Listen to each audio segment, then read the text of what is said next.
जय सियाराम। मी आहे रंजना। तुम्ही पाहत आहात रंजनास किचन। आज आहे संडे। संडे म्हणजे असतो नॉनव्हेज वाल्यांसाठी स्पेशल डिश। तर त्या नॉनव्हेज खाणाऱ्या चाहत्यांसाठी आज आपण स्पेशल डिश करूया, मटन रस्सा। तर चला जाऊया किचन मध्ये आणि बनवूया मटन रस्सा। साठी लागणारं साहित्य आहे, मी इथे अर्धा किलो मटन घेतलं आहे।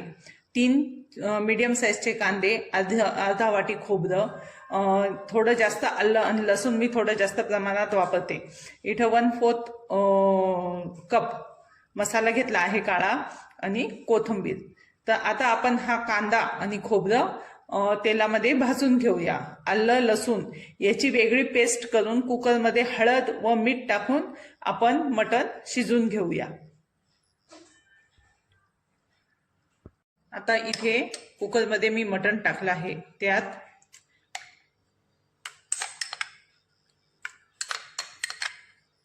4 चमचे आलं लसूणची पेस्ट टाकली आहे।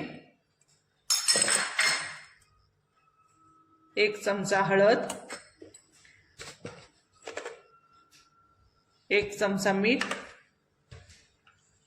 व 1 ग्लास पाणी टाकून मी हे मटण कुकरमध्ये शिजून घेते। आपण मटण कुकरमध्ये शिजवतोय तोपर्यंत आपण साईडला मसालाही करून घेऊ। आता मी इथे कढई तापत ठेवली आहे। त्यामध्ये आपण 2 चमचे तेल टाकूया।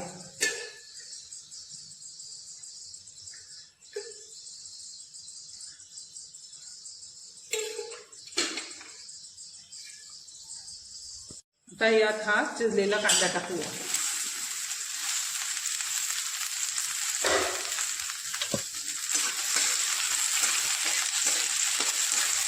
साईडला मी कुकरमध्ये मटण शिजत ठेवलंय।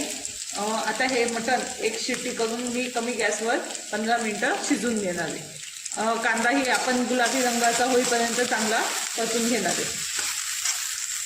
जोपर्यंत आपला मसाला तयार होतो तोपर्यंत एका साईडला मटणही शिजून तयार जाणार आहे। शिट्टी झाली आहे। आता मी गॅस कमी करत आहे।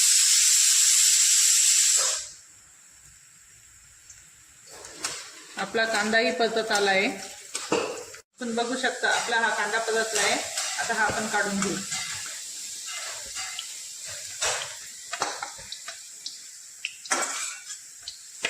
तर यात आपण खोबरं टाकून परतून घेऊ।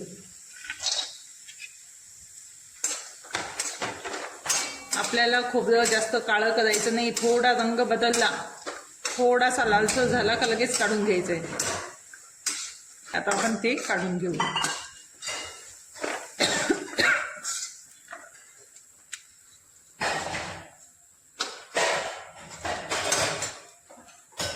आता आपण खोबरं, कांदा, कोथिंबीर व मसाला याचं वाटण तयार करून घेऊ।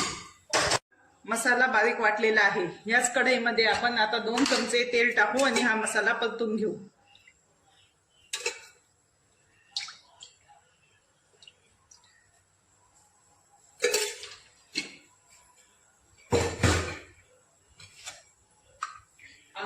तर यात मी 1 चमचा भरवून एव्हरेस्टचा मटन मसाला टाकते।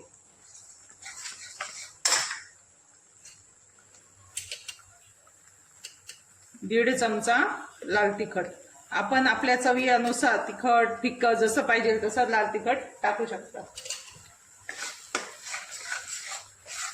आपलं मटण शिजतंय तोपर्यंत आपल्या इकडे हा मसाला जवळजवळ रेडीच झालाय।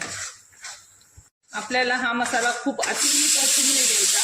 थोडा तेल सुटायला लागलं की मग आपण गॅस बंद करून घेऊ। आपण बघू शकता साईडनं तेल दिसायला लागले। आता लगेच गॅस बंद करून घेऊ। कुकर बंद करून थंड झालं की त्यात हा मसाला टाकून देऊ। आता आपण कुकर खोलून बघूया।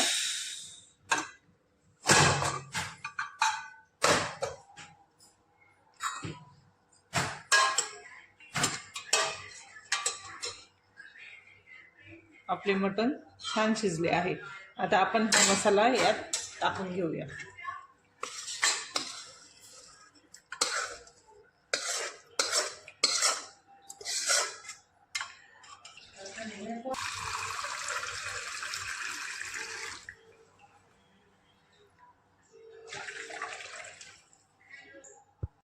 पाणी तापत ठेवलोय. हो, कुकरमधली भाजी गरम करत ठेवली. त्याच्यामध्ये आता आपण अर्धा चमचा मीठ टाकूया. आपण आपलं मीठ अंदाजे आपल्या अंदाजानुसार टाकायचं आहे. आता पाणी गरम होत आलंय. आता आपण हे उकळलेलं पाणी यात टाकू. आपण आपल्या घट्ट पातळ आपल्याला जसं आवडेल त्या अंदाजी भाजी करूया.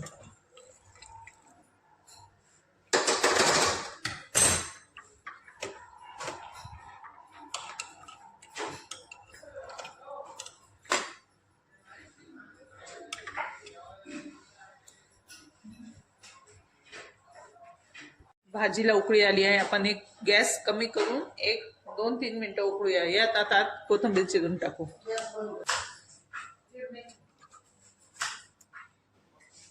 आपली भाजी तयार आहे. आता गॅस बंद करून घेऊया.